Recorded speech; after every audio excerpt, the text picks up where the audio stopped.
Imagine you're soaring above the Amazon at 20,000 feet, staring down at a sea of green. Now imagine the plane shuddering violently, lightning flashing, and suddenly you're plummeting. What would you do if you were 17, injured, and alone in one of Earth's most dangerous places?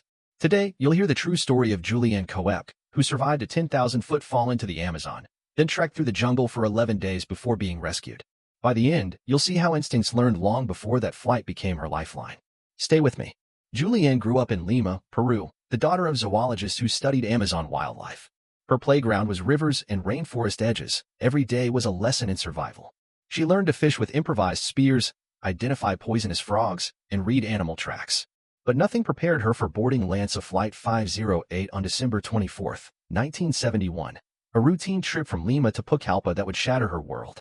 The pilots warned of ominous skies, but most passengers assumed a normal flight. As they climbed, lightning flickered. Turbulence shook the cabin like a blender, and passengers screamed. Co-pilot Mauricio Pereira yells orders, drowned out by thunder. Then, lightning struck the left wing. Fuel ignited. The plane cracked apart midair, and everything went black. When Julianne regained consciousness, she was still strapped to her seat, hurtling toward the canopy. Debris and rain whipped past her. How does anyone survive falling 10,000 feet? Her seat became a crude parachute, spinning through branches that shredded her clothes and slowed her fall. She crashed through treetops, breaking a collarbone and slicing her arm. The impact launched her from the seat into chest-deep mud. The rainforest was eerily silent, no human cries, only buzzing insects and distant birds. 8 feet above, her seat hung from a branch, its metal frame twisted. Julianne crawled out of the mud, pain radiating from her broken shoulder and swollen eye. Her ankle throbbed, her clothes were soaked, and cuts oozed blood. Panic could have paralyzed her, but she remembered her parents' mantra, stay calm. Observe. Think. She forced herself to sit up, took a shaky breath, and assessed her injuries. Her collarbone was fractured, her right eye sealed shut. Deep cuts marked her legs. She could scream for help, but no one would hear in this vast wilderness. The nearest person was miles away. She tried to stand, her ankle buckled.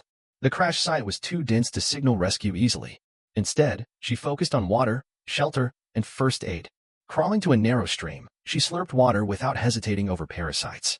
Next, she tore her shirt sleeve to make a bandage for her collarbone. As dusk approached, she searched for shelter. Tree roots and ferns offered minimal protection. She propped herself under broad leaves to stay dry when night rain fell. Darkness brought unseen dangers, snakes, caimans, jaguars, but sleep was imperative. She drifted in and out of consciousness, haunted by pain. Before dawn, Julianne renewed her resolve. Her parents taught, where there's water, search there for humans. She crawled back to the stream and followed it downstream, reasoning that settlements or rescue teams would be near. Each step was agony, her ankle screamed, her vision blurred, but adrenaline fused with survival instinct. Hours passed until she spotted edible lianas along the path. She used a sharp rock to scrape bark, extracting sweet pulp to quell hunger. It tasted like hope. Moving on, her mouth burned from thirst. She found another shallow creek with fast water. Drinking from it revived her. She rinsed her wounds, feeling a flicker of strength return. Hunger pangs drove her to catch small fish by hand. She sliced her palm on sharp rocks but finally caught 2 minnows, roasting them over leaves and twigs. The protein revived her. That night, she used damp leaves to wrap wounds, aware infection could be deadlier than any predator. On day 3, the forest grew denser. Capuchin monkey footprints crisscrossed the ground, indicating water sources and possible human routes. Fever spiked. Blisters formed where clothing rubbed raw flesh. She doused herself in water, whispering her mother's grounding exercise. Name 3 things you see, hear, feel.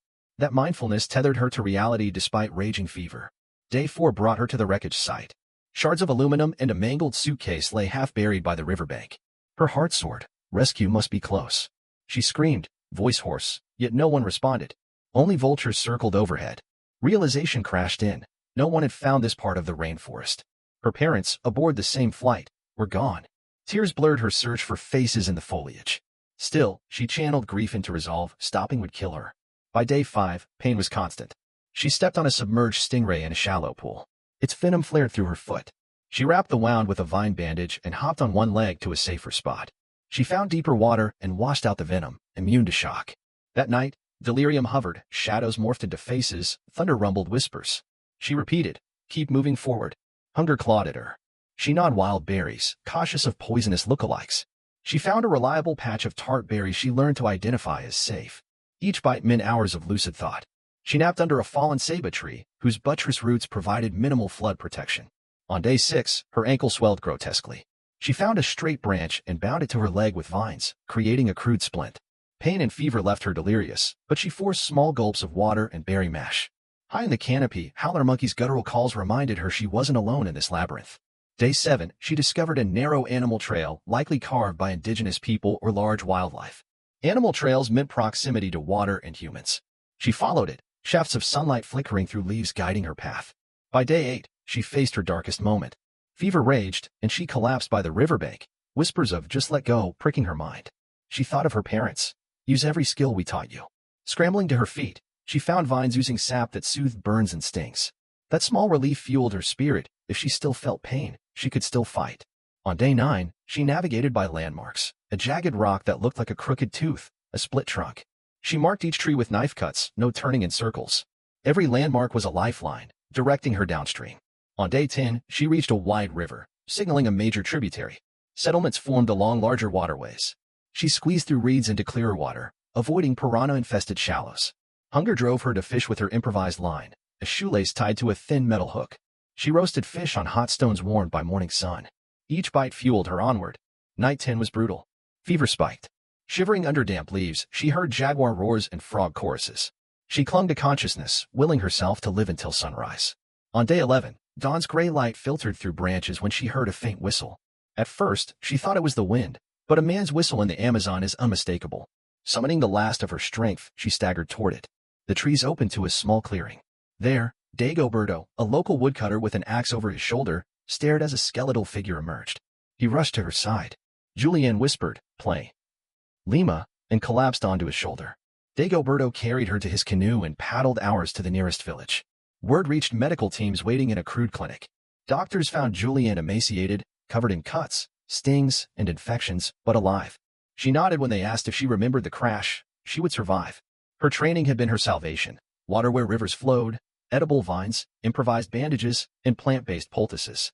Most crucially, her mental exercise, name 3 things you sense, kept her mind from slipping into despair. News of her survival spread worldwide. Newspapers ran headlines: "Teen survives freefall, jungle ordeal." But Julianne's story resonated because it revealed that survival depends on preparation, mental toughness, and refusing to give up. Growing up, lessons from parents who cataloged insects and mapped river currents became lifelines. Those everyday skills saved her life. Let's pause. If this story has you hooked, go ahead and click like and subscribe. Your support helps share more true tales of extraordinary survival and resilience. Once recovered, Julianne continued her passion for biology. She earned a PhD and specialized in rainforest ecology. She returned to the canopy where she'd crashed, not to relive trauma, but to study ecosystem recovery after disasters. Today, she works to conserve the Amazon, the place that nearly killed her and ultimately saved her. She says, "The jungle is unforgiving, but it's also filled with beauty and resilience." That mindset, transforming trauma into purpose, reminds us that nature offers no guarantees, but understanding its rules can mean life or death. Her story also inspired countless researchers and conservationists to take action, showing that individual experiences can have ripple effects on global efforts to protect fragile ecosystems. Now, ask yourself, what skills have you written off as trivial that could be your lifeline someday? Maybe it's learning first aid, studying maps, or practicing mindfulness. Julianne's journey shows that tiny lessons, identifying edible plants, building a simple shelter, grounding your mind, can tip the scale between life and death. How many of us have overlooked small insights that build resilience for unimaginable challenges? What small action today can become your shelter tomorrow? Imagine your next hurdle, be it a career crisis, personal loss, or mental health battle. Could you channel Julianne's focus when fear creeps in? Could you ask, "What do I know that could guide me now?" When exhaustion hits, could you repeat, observe, think, act? Those shifts in mindset carry you forward. Julianne survived not because she was superhuman, but because she was prepared, resilient, and determined. Her story challenges us to see what we might master today that could save us in the future. So what's the takeaway? Respect nature's power, cultivate mental resilience, and never underestimate small lessons. Julianne refused to let despair cloud her judgment. She turned panic into purposeful action. When she heard Dagoberto's whistle, she owed her life to everything her parents taught her and to her own refusal to give up. If her story moved you, share it with someone who needs a reminder of hidden strengths. Comment below on which lesson you'll apply to your life. And if you haven't yet, subscribe for more true stories that challenge what you think you know about human endurance. Remember, the greatest battles often happen within our minds, where courage, resourcefulness, and hope converge to carry us through the darkest moments. Thanks for watching. Stay curious, stay prepared, And never underestimate the power of small lessons. They could be the lifeline you need someday.